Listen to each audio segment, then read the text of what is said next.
ഇവർ വിചാരിക്കുന്ന ഈ നാട്ടുകാർ മുഴുവൻ മണ്ടന്മാരാണെന്നാണ്. ഈ 10 കൊല്ലം പരിഹരിക്കാത്ത കാര്യമാണോ ഈ 48 മണിക്കൂറിനുള്ളിൽ പരിഹരിക്കും എന്ന് പറയുന്നത്? 10 വർഷം അധികാരത്തിൽ നിന്നിട്ട് 5 വർഷത്തെ യു ഡി എഫ് ഭരണത്തിൽ ഒരു അഴിമതി പോലും തെളിയിക്കാൻ കഴിയാത്തവർ ഇപ്പോൾ ഒരു വെബ്സൈറ്റിൽ കൊണ്ടുവന്ന് നാട്ടുകാരോട് പറയാണ് ഇരുണ്ട കാലമായിരുന്നു തിരിച്ചു വരുന്നത്. എങ്ങനെ വിശ്വസിക്കും ജനങ്ങൾ? മുഖ്യമന്ത്രിയുടെ കാര്യം അവിടെ നിൽക്കട്ടെ. പുതിയ ടീമിനെ വെച്ചപ്പോഴത്തേക്കും ആ ടീം എല്ലാം മോശമാണ്, അവരുടെ അത്രയും നന്നായിട്ട് വർക്ക് ചെയ്യുന്നില്ല, വി ശിവൻകുട്ടിക്ക് വിദ്യാഭ്യാസമില്ല. ഒടുവിൽ കുറ്റസമ്മതം നടത്തി അല്ലേ? അവസാനം എന്ത് ചെയ്തു? ലേലുവല്ലു പറഞ്ഞില്ലേ, പരസ്യമായിട്ട് ലേലുവല്ലു പറയേണ്ടി വന്നില്ലേ? ലൈല കയത്തിൽ വീണതിന് ശേഷമുള്ള കൈയിട്ടടി പോലെയാണ്. കാരണം ഒരു പ്ലാനിങ്ങും ഇല്ലാതെയാണ് ഈ പരിപാടികളൊക്കെ ചെയ്യുന്നത്. നവകേരള സർവേ കോടതി പൊളിച്ചതോടെ ടീം പിണറായിയുടെ PR പാളുകയാണോ? ഇത് കണിയല്ല കെണിയാ. നവകേരള ശില്പിയായ പിണറായി വിജയന് എന്തിനാണ് PR? പൊതുഖജനാവിലെ പണമെടുത്ത് സർക്കാർ പദ്ധതി എന്ന വ്യാജേന പാർട്ടി പരിപാടി സർക്കാർ സ്പോൺസർഷിപ്പിൽ നടത്തി PR പ്രവർത്തനം നടത്തുന്നതിനെ കോടതി തടഞ്ഞു. സത്യമാണെങ്കിലും എനിക്ക് അംഗീകരിച്ചു കൊടുക്കാൻ പറ്റുമോ? 10 കൊല്ലം ഭരിച്ചിട്ടും ഈ സർക്കാരിന് സാധാരണ ജനങ്ങളെ ഫേസ് ചെയ്യാനുള്ള ഒരു കോൺഫിഡൻസ് ഇല്ലായ്മ അവർ തന്നെ തിരിച്ചറിഞ്ഞു എന്നുള്ളതാണ്. അതുകൊണ്ട് അവരൊരു ഡെസ്പറേറ്റ് സിറ്റുവേഷനിലാണ്. അവരുടെ മുന്നിലുള്ളത് ഇക്കൊല്ലം ഭരണം പോയി കഴിഞ്ഞാൽ ഞങ്ങളിനി ത്രിപുരയിലെയോ ബംഗാളിലെയോ പോലെ ഒരു സിറ്റുവേഷനിലേക്ക് വട്ടപൂജ്യത്തിലേക്ക് എത്തുമോ എന്നുള്ളൊരു പേടിയുണ്ട്. നോക്കണ്ട, അടിച്ചോ. Okay boss. അവർ ഉന്നത നേതാവായ KTDCയുടെ ചെയർമാൻ ഇപ്പോൾ മുസ്ലിം ലീഗിൻ്റെ ഓഫർ ഉണ്ടെന്നാണ് പറയുന്നത്. അവരുടെ ഒപ്പം പോരാളിയായിട്ട് നിന്നിട്ടുണ്ടായിരുന്ന PV അൻവർ ഇപ്പോൾ കോൺഗ്രസ്സിൽ സീറ്റ് കിട്ടുമെന്നാണ് പറയുന്നത്. അപ്പോൾ ഭരണവും കൂടി നഷ്ടപ്പെട്ട് കഴിഞ്ഞാൽ ഇടതുപക്ഷത്ത് നിന്നും കുത്തൊഴുക്ക് തന്നെ ചിലപ്പം മറ്റ് പല പാർട്ടികളിലേക്കും ഉണ്ടായെന്നിരിക്കും.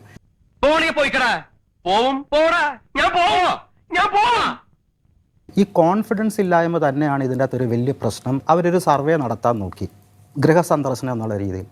അതിനവിടെ ചെന്ന് കഴിഞ്ഞാൽ അത് പരാജയപ്പെട്ടു. ഇൻഫർമേഷൻ ഇപ്പോൾ കൃത്യമായിട്ട് സാധാരണക്കാരുടെ കയ്യിൽ അവൈലബിൾ ആണ്. ഇവരെന്താണ് പറയാൻ പോകുന്നത്, ഇവർക്ക് എന്താണ് ഞങ്ങൾ വാസ്തവത്തിൽ കാണുന്നു എന്നുള്ളത്. അപ്പോൾ ഈ ആരോഗ്യരംഗം പറയാൻ ഞങ്ങൾ കേരളം നമ്പർ 1 ആണെന്ന് സാധാരണ ജനത്തിനടുക്ക് ചെന്ന് പറഞ്ഞാൽ അവർ ചോദിക്കും അങ്ങനെയാണെങ്കിൽ എങ്ങനെയാണ് ബിന്ദു മരിച്ചത്? അപ്പോൾ ഇന്നാണെങ്കിൽ ജനം ചോദിക്കും എന്നിട്ട് 5 കൊല്ലമായിട്ട് ഉഷയുടെ വയറ്റിൽ കത്രിയിരിക്കുകയാണല്ലോ എന്ന് ചോദിക്കും. കുറച്ച് കഞ്ഞി എടുക്കട്ടെ മാണിക്ക. പാർട്ടി പ്രവർത്തനം എൻ്റെ വീട്ടിൽ വന്നാൽ ചിലപ്പോൾ ഞാൻ അക്സെപ്റ്റ് ചെയ്യും, ചിലപ്പോൾ ഞാൻ ഡിനേ ചെയ്യും, ഒരു എൻട്രി ഡിനേ ചെയ്യും. അതേസമയം സർക്കാരിൻ്റെ ഒരു ടാഗും ആ ഒരു കാർഡുമായിട്ട് നവകേരള സർവേയാണ്, ഞങ്ങൾ സർക്കാർ ഉദ്യോഗസ്ഥരെ പോലെയാണെന്ന് പറഞ്ഞാൽ നമ്മൾ വീട്ടിൽ കയറ്റി ഇരുത്താനുള്ള ഒരു അനുമതി കൊടുക്കും. അതിന് വേണ്ടിയിട്ട് നടത്തിയ ഒരു കുറുക്ക് വഴിയായിട്ട് എനിക്കിത് തോന്നുന്നുള്ളൂ. അങ്ങനെ ഒരു കുറുക്ക് വഴി ചെയ്യാൻ പോയതിൻ്റെ അകത്ത് ഇവർക്ക് പാളിച്ച പറ്റിയെന്നുള്ളതാണ് സത്യം വന്നത്.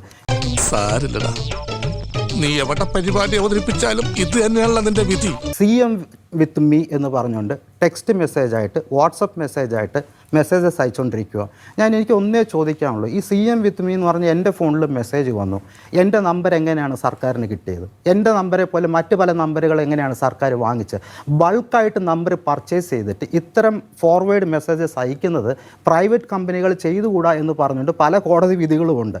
ഇനി CM വിത്ത് മീയിൽ 48 മണിക്കൂറിനുള്ളിൽ പരിഹാരം ഉണ്ടാവുമെന്നാണ് സർക്കാരിൻ്റെ ആ മെസ്സേജിനകത്ത് കാണുന്നത്. അങ്ങനെയാണെങ്കിൽ ഉഷയുടെ 5 കൊല്ലത്തെ കത്രിക എന്തുകൊണ്ട് പരിഹരിക്കപ്പെടുന്നില്ല? 2025 ജൂണിൽ മനോരമയിലുള്ളൊരു വാർത്ത അനുസരിച്ച് 3,18,000 ഫയലുകൾ പെൻഡിങ് ആയിട്ട് കിടപ്പുണ്ട്. ഈ 10 കൊല്ലം പരിഹരിക്കാത്ത കാര്യമാണോ ഈ 48 മണിക്കൂറിനുള്ളിൽ പരിഹരിക്കും എന്ന് പറയുന്നത്? കാരണമറിയാത്തൊരു ഉത്കണ്ഠ എൻ്റെ മനസ്സിലും വളരുന്നു. ഒരു സൈറ്റ് തുടങ്ങുന്നു, ഒരു ഓൺ PR വർക്കിലൂടെ മുമ്പ് കാലത്തെ മന്ത്രിമാരെ പലരെയും മടങ്ങി വരരുതേ മകനെ എന്ന് പറയുന്നു. അതിൽ മരണപ്പെട്ട മന്ത്രിമാരുമുണ്ട്. പിന്നീട് അത് പിൻവലിക്കുകയാണ്. PR-ന് വേണ്ടി ചെയ്യുന്ന എല്ലാം പാളുകയാണോ ശരിക്കും അവസാനം? യാതൊരു സംശയം വേണ്ട. തികഞ്ഞ ആത്മവിശ്വാസത്തോട് തന്നെ പറയാണ്, അടുത്ത 5 വർഷവും ഈ ഇടതുപക്ഷ സർക്കാർ തന്നെ ഭരിക്കും. അതിനകത്ത് യാതൊരു ഒരു പാഴൂർ പടിപ്പുരയിലും പോയി പഞ്ചാംഗം നോക്കേണ്ടുന്ന കാര്യമൊന്നുമില്ല. പക്ഷേ ഡെസ്പറേറ്റ് ആയത് LDF അല്ല, ഇവിടെ ഡെസ്പറേറ്റ് ആയത് ഇവിടുത്തെ വലതുപക്ഷവും നേരത്തെ പറഞ്ഞ സോക്കോൾഡ് മാധ്യമ സിൻഡിക്കേറ്റുമാണ്. 30% of the medical negligence world wide ആയിട്ട് അക്സെപ്റ്റബിൾ ആണ്. അപ്പോഴാണ് ഒരു കത്രികയുടെ കേസെടുത്തിട്ട് പെരുപ്പിച്ച് കാണുന്നത്, ഒരു കെട്ടിടം ഇടിഞ്ഞു വീഴുന്നത് പെരുപ്പിച്ച് കാണുന്നത്. ഇവരാരും കൂലിക്ക് PR പണി ചെയ്യുന്നവരല്ല എന്ന് താങ്കൾ പറഞ്ഞു. മുഖ്യമന്ത്രി പിണറായി വിജയന് ഈ PRDക്കും അദ്ദേഹത്തിൻ്റെ പേഴ്സണൽ സ്റ്റാഫിൽ അദ്ദേഹത്തിൻ്റെ PROമാർക്കും പുറമെ ഒരു സോഷ്യൽ മീഡിയ ടീമുണ്ട്. 6,67,000 രൂപയാണ് 2023 നിയമസഭയിൽ കൊടുത്ത ഉത്തരവനുസരിച്ച് ഇവർക്ക് ശമ്പളമായി കൊടുക്കുന്നത്. അതിനുശേഷം 5-7% വെച്ചവരുടെ ശമ്പളം കൂട്ടിയെന്നാണ് ഞാൻ മനസ്സിലാക്കുന്നത്. നമ്മളെല്ലാം മുഖ്യമന്ത്രിയുടെ സോഷ്യൽ മീഡിയ ഹാൻഡിലുകൾ കാണുന്നതാണ്. അതിൽ ഒരു ദിവസം ഒരു 3 പോസ്റ്റ് 4 പോസ്റ്റ് ഒക്കെ അദ്ദേഹം ഇടുന്നുണ്ടായിരിക്കും. അദ്ദേഹത്തിന് ഓഫീസിരിക്കുന്നവർക്ക് എന്താണ് പണി?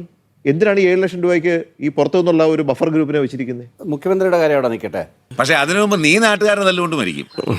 ഇത് മുഖ്യമന്ത്രിക്ക് PRDക്കും പേഴ്സണൽ സ്റ്റാഫിനും പുറമെ അദ്ദേഹം പാർട്ടി അനുകൂലികളായ ഒരു സംഘം ആളുകളെ റിക്രൂട്ട് ചെയ്ത് ഒരു സോഷ്യൽ മീഡിയ ടീമിനെ ഉണ്ടാക്കിയിട്ട് മാസം 7 ലക്ഷം രൂപ വെച്ച് കൊടുത്തോണ്ടിരിക്കുകയാണ്. അതിൻ്റെ ആവശ്യമാണ് ഞാൻ ചോദിച്ചത്. താങ്കൾ പെയ്ഡ് അല്ല എന്ന് പറഞ്ഞുകൊണ്ടാണ് ഞാൻ പറഞ്ഞത്. അല്ല, പെയ്ഡ് അല്ലെന്ന് പറഞ്ഞാൽ ഞാൻ പാർട്ടിയുടെ കാര്യമാണ്, പാർട്ടിയുടെ സോഷ്യൽ മീഡിയ ഗ്രൂപ്പിന്റെ കാര്യമാണ്. മുഖ്യമന്ത്രിയുടെ കാര്യം എന്ന് വെച്ച് കഴിഞ്ഞാൽ മുഖ്യമന്ത്രിയുടെ ആവശ്യമായിരിക്കും അത്. മുഖ്യമന്ത്രിക്ക് ജനങ്ങളോട് സംവദിക്കാൻ വേണ്ടിയിട്ട് പത്രസമ്മേളനങ്ങളല്ലാതെ അല്ലെങ്കിൽ കറക്റ്റായിട്ടുള്ള വാർത്ത കൊടുക്കാത്തതുകൊണ്ട് അദ്ദേഹത്തിൻ്റെ കാര്യം, അദ്ദേഹത്തിന് പറയാനുള്ള കാര്യങ്ങൾ പറയേണ്ടി വരും. ആ പറയേണ്ടതിന് വേണ്ടിയിട്ടായിരിക്കും സോഷ്യൽ മീഡിയ എഫക്റ്റീവായിട്ട് യൂസ് ചെയ്യുന്ന കാര്യം. നീ ഒന്ന് ശരിക്ക് തള്ളേ. ഞാൻ ശരിക്ക് തള്ളുന്നുണ്ടോ?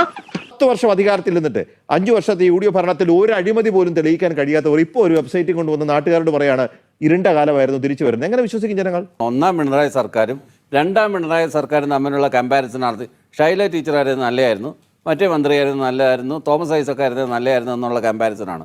പുതിയ ടീമിനെ വെച്ചപ്പോഴത്തേക്കും ആ ടീം എല്ലാം മോശമാണ്, അവരുടെ അത്രയും നന്നായിട്ട് വർക്ക് ചെയ്യുന്നില്ല, വി ശിവൻകുട്ടിക്ക് വിദ്യാഭ്യാസമില്ല എന്നൊക്കെയുള്ള രീതിയിലുള്ള പ്രചരണങ്ങളാണ് സോഷ്യൽ മീഡിയയിൽ മൊത്തം വന്നത്. ഒടുവിൽ കുറ്റസമ്മതം നടത്തി അല്ലേ? ലൈല കയത്തിൽ വീണതിന് ശേഷമുള്ള കയ്യിട്ടടി പോലെയാണ്. കാരണം ഒരു പ്ലാനിങ്ങും ഇല്ലാതെയാണ് ഈ പരിപാടികളൊക്കെ ചെയ്യുന്നത്.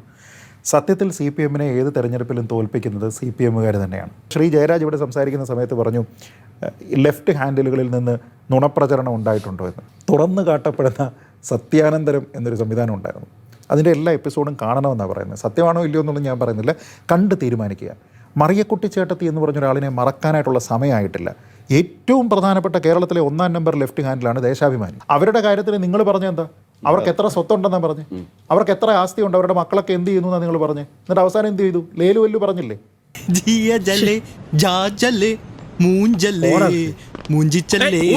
പരസ്യമായിട്ട് ലേലു വല്ലു പറയേണ്ടി വന്നില്ലേ? 1-ാമത്തെ പേജിൽ അവിഹിതം ഉണ്ടെന്നും പറഞ്ഞിട്ട് അടിച്ചു വെച്ചിട്ട് പാർട്ടിയെ സംരക്ഷിക്കാൻ വേണ്ടിയിട്ട് നോക്കിയിരിക്കുന്ന നിങ്ങളാണ് ഈ ലോകത്ത് നുണ കണ്ടുപിടിച്ചത്. അല്ലാതെ നുണ പ്രചരിപ്പിച്ചതല്ല, നുണ കണ്ടുപിടിക്കുകയാണ്.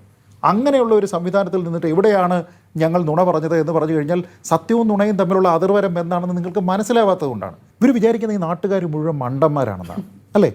സത്യത്തിൽ ഇങ്ങനെ ഒരു 20 കോടി രൂപ എടുത്തുകൊണ്ട് കൊടുക്കുന്നു, ആരും അറിയത്തില്ലെന്നാണോ ഇവർ വിചാരിക്കുന്നത്? ഇത്രയും ഞാൻ ചെയ്തുകൊണ്ടിരിക്കുന്നു, ഞാൻ പൊട്ടനാ? പിണറായി വിജയൻ, മികച്ച ശൈലജ, മികച്ച വീണ ജോർജ്, പി രാജീവ്, വ്യവസായങ്ങളിങ്ങനെ കുതിച്ചു ഒഴുകുകയാണ് കേരളത്തിൽ. പി രാജീവ് ചേട്ടാ അപമാനിച്ചേ ഞാൻ പോയിക്കോട്ടെ. പിന്നെ MP രാജേഷ് ആണെങ്കിൽ 10 ലക്ഷം ഫയൽ സെറ്റിൽ ചെയ്തെന്നാണ് പറയുന്നത്. MP രാജേഷ് സാധാരണ ജനം ദുരിതത്തിലല്ലേ. ഇപ്പം ഞാൻ മുമ്പേ പറഞ്ഞില്ല, തൊഴിലുറപ്പ് പദ്ധതിക്ക് പോകുന്നവർ, കടയിൽ നിൽക്കുന്നവർ, പെട്രോൾ പമ്പിൽ നിൽക്കുന്ന അവരാണ് ഈ സർക്കാർ ആശുപത്രി ആശ്രയിക്കാൻ പോകുന്നത്. അവിടെ പോകുമ്പോൾ മരുന്നില്ലെന്നേ, അവിടെ ബ്രെഡും പാലും കൊടുക്കുന്നില്ലെന്നേ, അവിടെ സൂചി പുറത്തുനിന്ന് മേടിച്ചുകൊണ്ട് വരാൻ നിങ്ങൾക്ക് തന്നെ അറിയാവുന്ന തിരുവനന്തപുരത്തുള്ള ഹാരിസ് ഡോക്ടർ അല്ലേ വെളി പറഞ്ഞത്. ആ പറഞ്ഞതിന് ഡോക്ടർ പ്രഷറിലായിട്ട് ആ ഡോക്ടർ അദ്ദേഹം ഒരാഴ്ച സൈക്കാട്രിക് ട്രീറ്റ്മെന്റിൽ പോയ കാര്യം സാറിന് അങ്ങനെ പറയല്ലേ? കത്രിക ഫ്രീ ആയിട്ട് കൊടുക്കുന്നു. കത്രിക ഫ്രീ ആയിട്ട് കൊടുക്കുന്നുണ്ട്. 2 കൊടുത്തിട്ടുണ്ട്. ഒരെണ്ണം ഹർഷനയുടെ വയറ്റിൽ വെച്ച് കൊടുത്തു, അത് പിന്നെ അവർ വെളിയിൽ പോയി എടുത്തു. ഇവർ 5 കൊല്ലം വീണ്ടും ഇതിനകത്ത് കിടന്ന് കറങ്ങിക്കൊണ്ടിരിക്കുക. ഇതിനകത്ത് ലോകത്തിലെ ഏറ്റവും വൃത്തിയുള്ള രാജ്യമാണ് ജപ്പാൻ. അവിടെ ഒരു ക്യാമറ കൊണ്ടുപോയാൽ അഴുക്ക കൂനകൾ കാണും. താങ്കൾ ഈ അഴുക്ക കൂനയിലേക്ക് ക്യാമറയും കൊണ്ടുപോവുകയാണ്. ഒരു വ്യത്യാസം മാത്രമേ ഉള്ളൂ, ഒരു വ്യത്യാസം മാത്രമേ ഉള്ളൂ. എന്താ അറിയോ? ഒരു 10 സെന്റിമീറ്റർ നീളമുള്ള ഒരു ലോഹ സാധനം അവനവന്റെ ഉള്ളിലായിരുന്നു തറച്ചിരുന്നെങ്കിൽ നമുക്കൊക്കെ ഈ വേദന മനസ്സിലാവും. ഇത്